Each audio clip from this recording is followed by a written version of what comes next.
Hello, good morning guys. I am Pramod Tekale. I welcome to you all in the Chemistry Minute Easy channel. We are discussing the colligative properties. You know the definition of colligative property, the property which depend upon amount of solute present in solution, that is called as colligative property.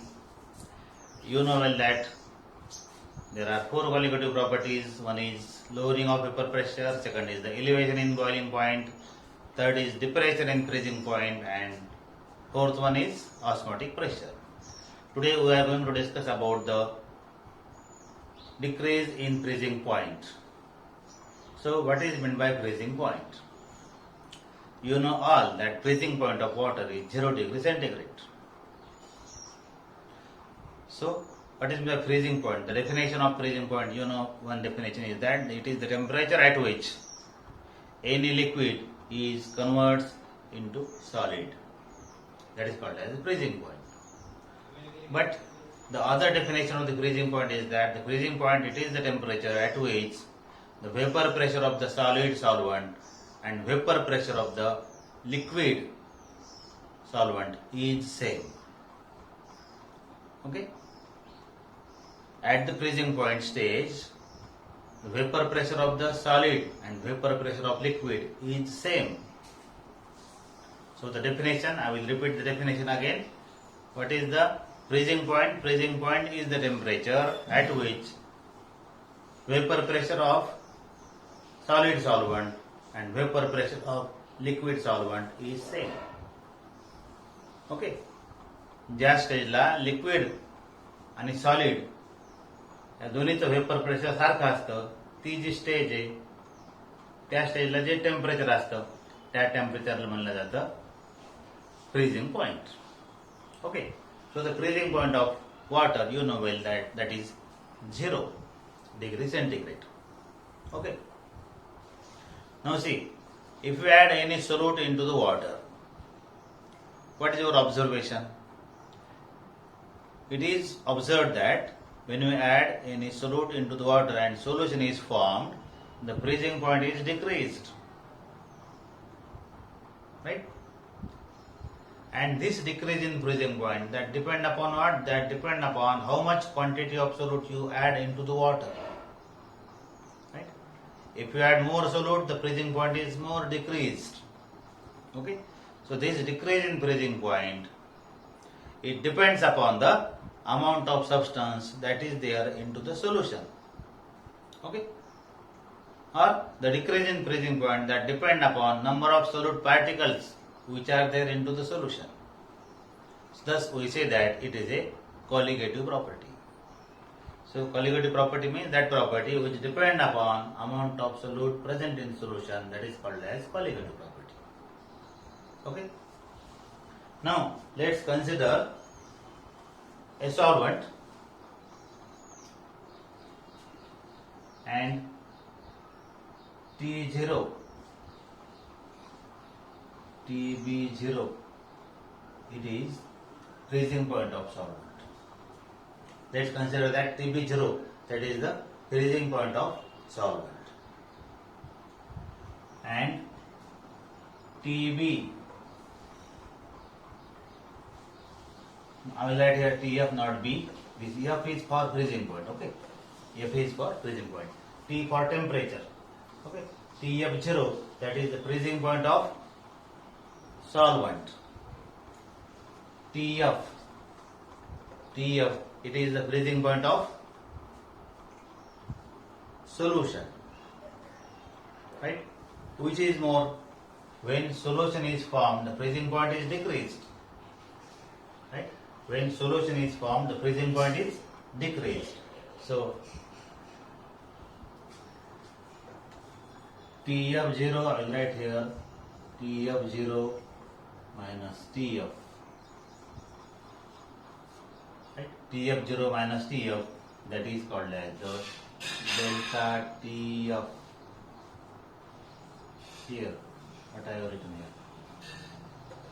Delta TF. What is delta TF? Delta TF is the decrease in freezing point. TF0, that is the freezing point of solvent.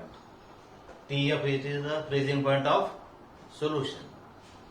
Okay, so freezing point of solution is always less than freezing point of solvent, and that difference between freezing point of solution and freezing point of solvent, that difference is called as decrease in freezing point or depression in freezing point, and it is indicated by delta TF.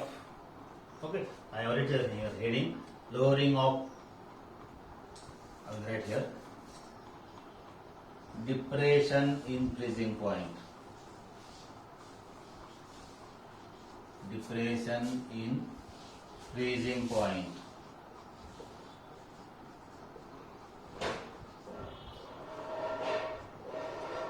Okay, depression in freezing point, and this is depression in freezing point. What is the symbol? Delta T F. Okay, so depression in freezing point, that is a colligative property. आता हेच आपण graphically बघूया. बोर्डवर graph काढला मी, see the graph. पहिला graph आहे आपला vapour pressure versus temperature. पहिल्या दोन प्रॉपर्टी मध्ये सुद्धा हाच ग्राफ काढला होता. बघा ग्राफ ऑन एक्स ऍक्सिस काय घेतलं? टेम्परेचर घेतलं, and on Y axis vapour pressure is taken. On x-axis temperature and y-axis vapor pressure. Temperature and vapor pressure they are plotted. आता बघा या ठिकाणी आपल्याला तीन ग्राफ दिसतात. पहिला graph A B. A B काय ग्राफ आहे?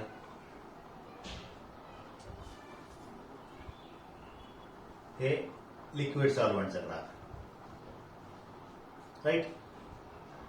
नंतर सॉल्व्हंट मध्ये काय केलं? सॉल्व्हंट मध्ये आपण सोल्यूट टाकलं, सोल्युशन तयार झालं. तुम्हाला माहिती आहे सोल्युशनचा ग्राफ खाली येत असतो, राईट. हा सी डी हा जो ग्राफ आहे, हा सी डी ग्राफ काय आहे? सी डी ग्राफ आहे सोल्युशनचा. Okay, A B it is the graph of liquid solvent, C D it is the graph of solution. आणि तिसरा एक ग्राफ दिसायला आपल्याला इथं कशाने दाखवला? तो ईएफ. ईएफ ही जी लाईन आहे, हा ग्राफ कायचा आहे? That is the solid solvent. Okay, आता या ग्राफ कडे पाहून सांगायचं आपल्याला what is the freezing point of solution and what is the freezing point of solvent.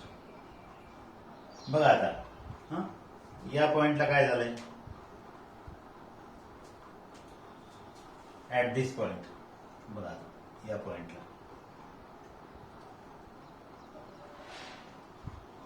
काय म्हणलं? या पॉइंटला आपण क्यू नाव दिलं.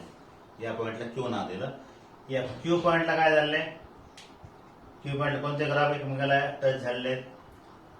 हा झाला एक लिक्विड सॉल्व्हंटचा ग्राफ, आणि हा काय सॉलिड सॉल्व्हंटचा. म्हणजे या पॉइंटला काय आहे? या पॉइंटला वेपर प्रेशर कोणाकोणाचं सारखं आहे? At this point the vapour pressure of liquid solvent and vapour pressure of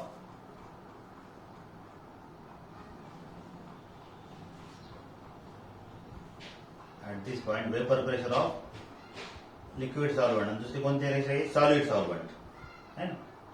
vapour pressure of liquid solvent आणि vapour pressure of solid solvent सारखं आलेलं आहे, राईट. मग इथून काय केलं? खाली परपेंडिक्युलर काढलं, राईट. इथून खाली परपेंडिक्युलर जर काढलं आपण, तर या ठिकाणी जे टेम्परेचर राहील त्या टेम्परेचरला काय राहील? त्या टेम्परेचरला that will be the freezing point of solvent. Okay, that is the freezing point of solvent. ठीक आहे, तर किती freezing point of solvent? Delta T F 0 दाखवलं. Freezing point of solvent is shown by delta T F 0 दाखवलं. आता दुसरे दोन graph कुठे टच होतात बघा. आता हा या पी पॉइंटला काय झालं बघा. पी पॉइंटला, पी पॉइंट काय इंटरसेक्शन आहे? या सॉलिड सॉल्व्हंटचं आहे आणि दुसरं सोल्युशनचं आहे. ठीक आहे, त्या पी पॉइंटला काय झालंय? पी पॉइंटला vapour pressure of the solution and vapour pressure of solid solvent is same. At point P vapour pressure of solution and vapour pressure of solid solvent is same. या पॉइंटला जे टेम्परेचर असेल ते temperature काय राहील? That will be the freezing point of solution. तर इथून काय केलं, इथून खाली परपेंडिक्युलर टाकला आपण. या ठिकाणी काय टेम्परेचर, या ठिकाणी टेम्परेचर आहे TF. TF काय म्हणलं आपण, TF it is the freezing point of solution. ठीक आहे. आणि हा जो डिफरन्स आहे दोन्ही मधला, हा जो डिफरन्स आहे यालाच काय म्हणतो आपण, डेल्टा TF असं म्हणतो. Delta TF. ओके. तर हे झालं ग्राफिकल रिप्रेझेंटेशन. ग्राफच्या सहाय्याने सांगितलं आपण. या ग्राफून काय कळालं आपल्याला, की जेव्हा एखादं सोल्युशन तयार होतं, जेव्हा एखादं सोल्युशन तयार होतं त्यावेळेला काय व्हायला लागलं, त्यावेळेला त्याचा फ्रीजिंग पॉईंट जो असतो तो कमी असतो. सॉल्व्हंटचा फ्रीजिंग पॉईंट जास्त आहे, सोल्युशनचं फ्रीजिंग पॉईंट कमी आहे. Okay. When the solution is formed, freezing point is decreased, and it is called as the decrease or depression in freezing point. Okay. आता याचं मॅथमॅटिकल कॅल्क्युलेशन करून सांगू शकतो आपण की याच्यावरून आपल्याला मोलार मास काढायचा आहे. जसं आपण बॉइलिंग पॉइंट मध्ये मोलार मास काढला होता ना, तसं इथे सुद्धा आपण मोलार मास कॅल्क्युलेट करू शकतो. ठीक आहे. ग्राफिकल रिप्रेझेंटेशन क्लिअर झालं सर्वांना. 2 मिनिटात पुन्हा एकदा सांगतो. 3 ग्राफ दिसतात तिथं आपल्याला. हा जो AB ग्राफ आहे लिक्विड सॉल्व्हंटचा, CD ग्राफ आहे सोल्युशनचा, आणि EF जो ग्राफ आहे तो आहे सॉलिड सॉल्व्हंटचा. या पॉइंटला लिक्विड सॉल्व्हंट आणि सॉलिड सॉल्व्हंट याचं वेपर प्रेशर सारखं आहे. इथून खाली परपेंडिक्युलर टाकला तर हे झालं फ्रीजिंग पॉइंट ऑफ सॉल्व्हंट. या पॉइंटला सोल्युशनचं वेपर प्रेशर आणि सॉलिड सॉल्व्हंटचं वेपर प्रेशर सारखं आहे. इथून खाली परपेंडिक्युलर टाकला हे झालं फ्रीजिंग पॉइंट ऑफ सोल्युशन. आणि याच्यामधला जो डिफरन्स आहे त्यालाच आपण काय म्हणलो, डेल्टा TF. ओके. इथं लिहिलं आहे delta TF is equal to freezing point of solvent minus freezing point of solution. Okay. आता याचं मॅथमॅटिकल एक्सप्रेशन आपण बघूयात.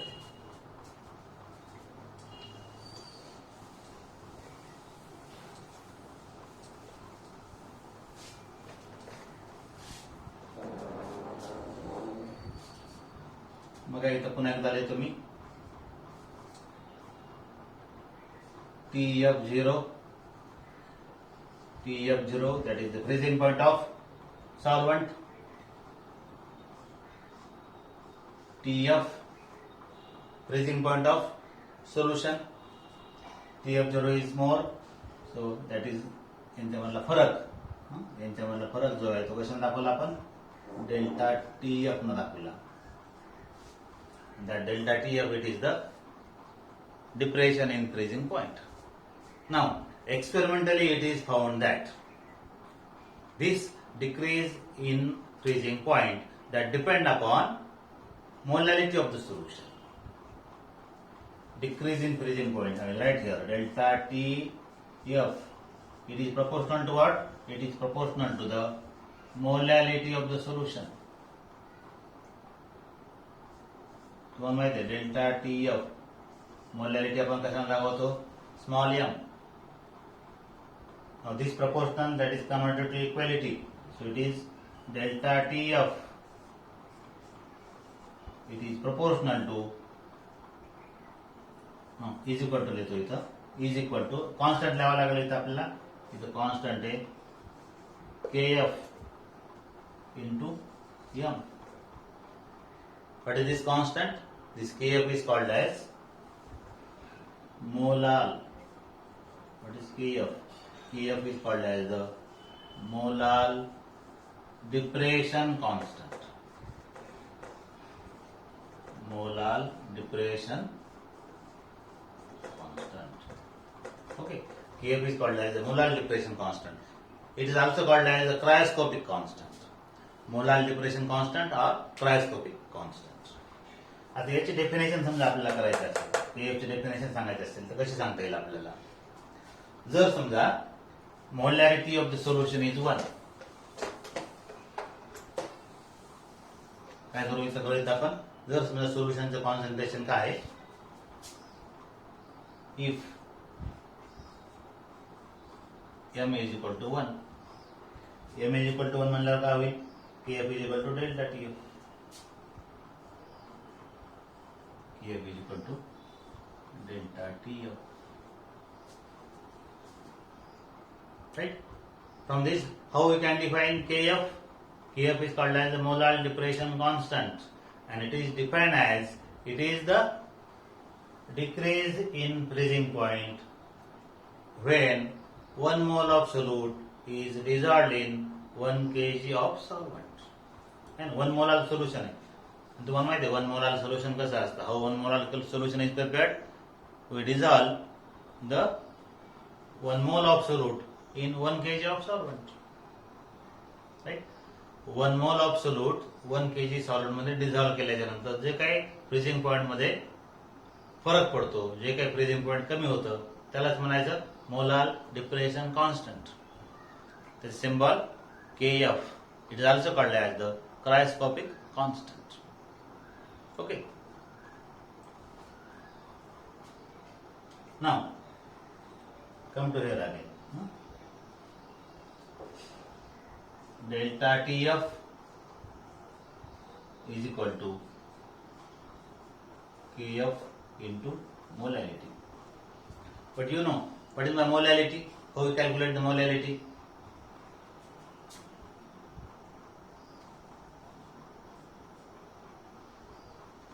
Number of moles. If you write molality of the solution by m2, molality समजा आपण लिहिली तर molality आपण कसे कॅल्क्युलेट करतो? Number of moles dissolved per kg of solvent. Number of moles of solute dissolved per kg of solvent. मग number of moles म्हणजे n2 ने दाखवला आपण. भागिले काय? भागिले weight of solvent. weight of solvent कशामध्ये? kg मध्ये. weight of solvent in kg. मग नंबर ऑफ मोल कसे लिहितात? Number of mole weight in grams divide by molecular weight. Right? n2 is equal to काय मग? n2 कशाने दाखवतो आपण? W2 divide by m2. Right? Number of moles काढायची पद्धत आहे. पदार्थाचं वजन भागिले त्याचं मॉलिक्युलर वेट. ओके. मग आता हे n2 ची किंमत ठेवायची आणि हे वेट ऑफ सॉल्व्हंट जे आहे ना, वेट ऑफ सॉल्व्हंट आपण वेट ऑफ सॉल्व्हंट W1 न दाखवू. वेट ऑफ सॉल्व्हंट जे आपण केजी मध्ये दाखवतो ना, कशाने दाखवायचं? Let show it by W1. त्याच्यामध्ये घेतलं आपण हे केजी मध्ये घेतलं. राईट? मग आता m इज इक्वल टू काय व्हायला लागलं? What is m is equal to?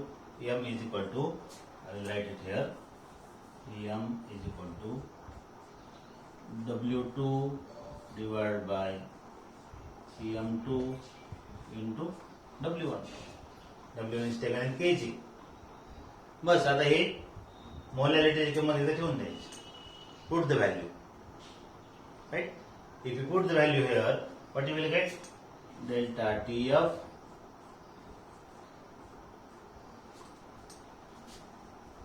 Kf into W2 divided by M2 into W1. So this is the equation for decrease in freezing point. Okay. So decrease in freezing point, delta Tf is equal to Kf into W2 divided by M2 into W1. And finally, our aim is to calculate the molar mass of the substance. Right? Molar mass of solute can be determined by using the equation. The M2 is equal to क्या होगा? Final equation. M2 is equal to what? M2 is equal to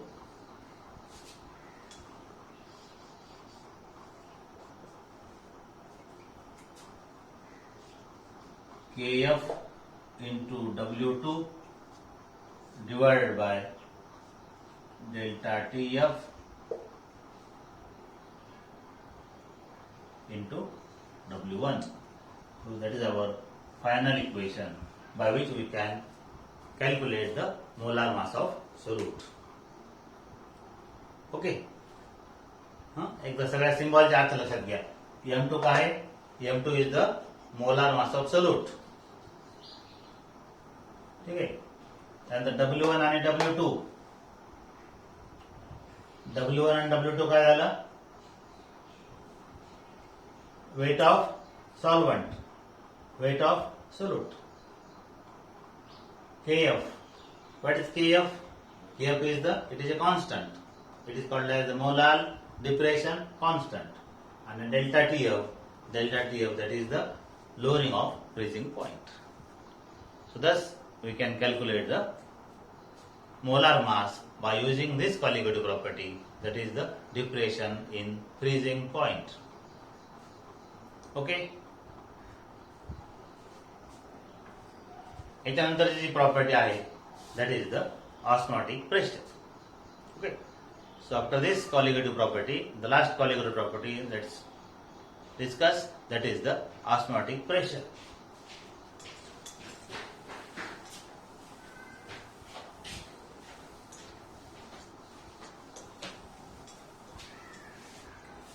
Osmotic pressure, next colligative property.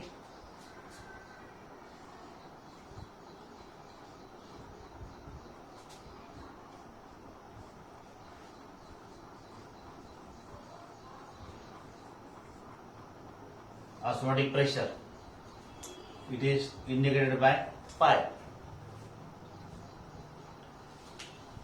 So to discuss this osmotic pressure, first let's get introduced with some terms like osmosis and semi-permeable membrane. So what is osmosis and semi-permeable membrane? बघा आधी सुरुवातीला आपण बघू osmosis काय असतं.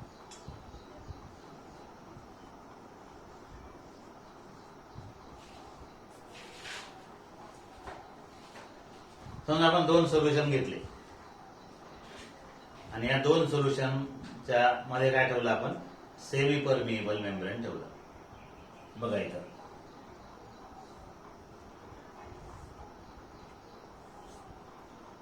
हे आहे semi permeable membrane. Right. इकडे साईडला घेऊ आपण सॉल्व्हंट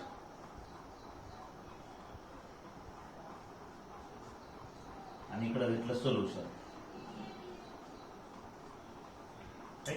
सॉल्व्हंट अँड सोल्युशन. एका साईडला सॉल्व्हंट घेतलं, दुसऱ्या साईडला सोल्युशन घेतलं. And they are separated by, हे दिसते आपल्याला, हे काय? This is the semi permeable membrane. हे semi permeable, there are small pores, छोट बारीक छिद्र असते त्या सेमी परमिएबल मेम्ब्रेनला. आता सेमी परमिएबलची प्रॉपर्टी काय? याच्यामधून फक्त सॉल्व्हंट पार्टिकल पास होऊ शकतात. Okay. It allows only solvent particle to pass through it but not solute. Right. त्याला सेमी परमिएबल मेम्ब्रेन. इथं काय होईल मग? When solvent and solutions they are separated by semi permeable membrane, then what will happen? Then there will be flow of solvent into the solution. Right. इकडे solvent घेतलेलं आपण, इकडे solution आहे. तर काय होईल? There is a flow of solvent into the solution and this flow of solvent into the solution through the semi permeable membrane, it is called as osmosis. Right. असं झालं काय होईल? समजा आता सुरुवातीला ही लेवल आहे, दोन्हीचे level सारखे आहे. समजा सुरुवातीला सॉल्व्हंट आणि सोल्युशनचे लेवल सारखे आहे. मग ऑस्मॉसिस झालं. ऑस्मॉसिस झाल्यानंतर काय झालं? इकडचं सॉल्व्हंट मॉलिक्युल इकडे गेले आणि इकडचे सॉल्व्हंट मॉलिक्युल इकडे गेले. आपल्याला कसं कळलं की इकडची लेवल वाढलेली दिसेल थोडी आणि इकडची लेवल थोडी कमी झालेली दिसेल. राईट. म्हणजे काय झालं इथं? Solvent molecule enter into the solution through the semi permeable membrane. Okay. हा जो प्रोसेस आहे या प्रोसेसला काय म्हणायचं? ऑस्मॉसिस म्हणायचं. So osmosis is the flow of solvent into the solution through semi-permeable membrane is called as osmosis. आता दुसरी एक केस घेऊ आपण.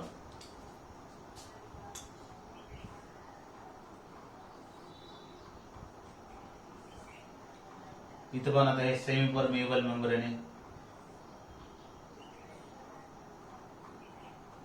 राईट. आता दोन्ही साईडला सोल्युशनच घेऊ. पण इथं काय घ्यायचं, इथं घेऊ आपण डायल्यूट सोल्युशन.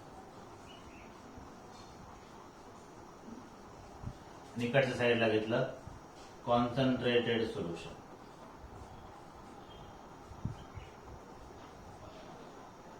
राईट. लेवल त्याची काय केलंय, dilute solution and concentrated solution they are separated by semi permeable membrane. अशी अरेंजमेंट ठेवली आणि याला राहू दिलं असं काही वेळ. तर काय लक्षात येतं आपल्या, याला काही वेळानंतर बघितलं असं लक्षात येतं, या ठिकाणी काय होतं, इकडचे लेवल वाढलेले दिसेल तुम्हाला काही वेळानंतर आणि इकडचे लेवल कमी झालेले दिसेल आपल्याला. राईट. काही वेळानंतर काय होतं, इकडचे लेवल वाढली आणि इकडचे लेवल कमी झाले. काय झालं इथं, इथं काय झालं, या ठिकाणी या डायल्यूट सोल्युशन मधलं जे सॉल्व्हंट होतं ते या कॉन्सन्ट्रेटेड सोल्युशन मध्ये गेलं. राईट. डायल्यूट सोल्युशन मधलं सॉल्व्हंट जे होतं ते कॉन्सन्ट्रेटेड सोल्युशन मध्ये गेलं. The solvent from the dilute solution entered into the concentrated solution. Right. म्हणून तिकडचे लेवल असे वाढले, इकडचे लेवल काय झाले, कमी झाले. आता इकडचं सॉल्व्हंट इकडे गेल्यामुळं काय झालं, किंवा हा जो फ्लो राहील, हा फ्लो किती वेळ चालू राहील, जोपर्यंत दोघांचे कॉन्सन्ट्रेशन सारखे होणार नाही तोपर्यंत तो फ्लो चालू राहील. ओके. आणि जेव्हा दोघांचे कॉन्सन्ट्रेशन जेव्हा सारखे होतील त्यावेळेला काय होईल, त्यावेळेला हा जो प्रोसेस आहे हा प्रोसेस स्टॉप होईल. ओके. तर इथं आपण काय डिफिनेशन कशी करता येईल, इथं ऑस्मॉसिसची, what is mean by osmosis. Here we can define osmosis as it is the flow of solvent from the dilute solution into the concentrated solution. Okay, the flow of solvent from dilute solution into concentrated solution through the semi-permeable membrane, it is called as osmosis. Okay. हे झालं दोन definition. म्हणजे osmosis आपण दोन प्रकारे सांगितलं, दोन definition लिहिलं ऑस्मॉसिसच्या. आणि तिसरं सेमी परमेबल मेम्ब्रेन समजा आपल्याला डिफाईन करायचं आहे. वेगवेगळ्या प्रकारचे सेमी परमेबल मेम्ब्रेन असतात. तर समजा आपल्याला डिफाईन करायचं सेमी परमेबल मेम्ब्रेन, तर काय सांगता येईल definition, the membrane which allows only solvent molecule to pass through it but not the solute, that is called as semi permeable membrane. Okay. फक्त सॉल्व्हंट मॉलिक्यूल त्याच्यातून पास होऊ शकतील, solute pass होऊ शकणार नाही. Okay. So that membrane it is called as the semi-permeable membrane. आता osmotic pressure काय आहे, ऑस्मोटिक प्रेशर काय आहे. आता काय व्हायला लागलं, इकडचं सोल्युशन इकडे यायला लागलं. इथं जर समजा आपण प्रेशर अप्लाय केलं, या सोल्युशन वर जर समजा आपण प्रेशर अप्लाय केलं तर we can stop the process of osmosis. And the pressure that is applied on the solution to stop the osmosis, that pressure it is called as osmotic pressure. Right? So osmotic pressure, it is the pressure which is applied on solution in order to stop the osmosis. It is called as osmotic pressure. आणि सुरुवातीला सांगितलं osmotic pressure काय, हे एक colligative property आहे ना. आणि colligative property म्हणजे काय, कशावर अवलंबून आहे, it depend upon number of solute particle, it depend upon amount of solute present in solution. म्हणजे जेवढं जास्त कॉन्सन्ट्रेशन असेल तेवढं ऑस्मोटिक प्रेशर जास्त असेल. क्लिअर. आता इथं डायल्यूट सोल्युशन आहे, इथं ऑस्मोटिक प्रेशर काय याचं कमी आहे. इथं कॉन्सन्ट्रेटेड सोल्युशन आहे, याचं ऑस्मोटिक प्रेशर काय जास्त आहे. राईट. मग एक वेळ अशी येईल की इकडचं सॉल्व्हंट इकडे चाललं, दोघांचं कॉन्सन्ट्रेशन सारखं झालं, दोघांचं कॉन्सन्ट्रेशन सारखं झालं की ऑस्मॉसिस प्रोसेस स्टॉप होईल. ओके ना. आता सोल्युशनचा जर विचार केला आपण, सोल्युशनचा विचार जर केला तर 3 प्रकारचे सोल्युशन आपण सांगू शकतो: आयसोटोनिक, हायपोटोनिक आणि हायपरटोनिक सोल्युशन. काय हे आयसोटोनिक, हायपोटोनिक आणि हायपरटोनिक सोल्युशन? मग आता ही केस लक्षात घ्या. या ठिकाणी हे डायल्यूट सोल्युशन आहे, हे कॉन्सन्ट्रेटेड सोल्युशन आहे. इथं डायल्यूट सोल्युशन आहे, याचं ऑस्मोटिक प्रेशर कमी आहे. हे कॉन्सन्ट्रेटेड सोल्युशन आहे, याचं ऑस्मोटिक प्रेशर जास्त आहे. राईट. आता ज्याचं ऑस्मोटिक प्रेशर कमी असतं त्याला म्हणायचं हायपोटोनिक सोल्युशन.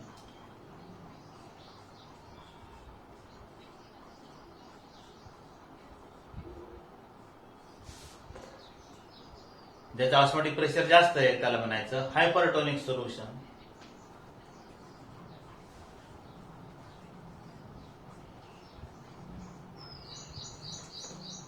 ओके.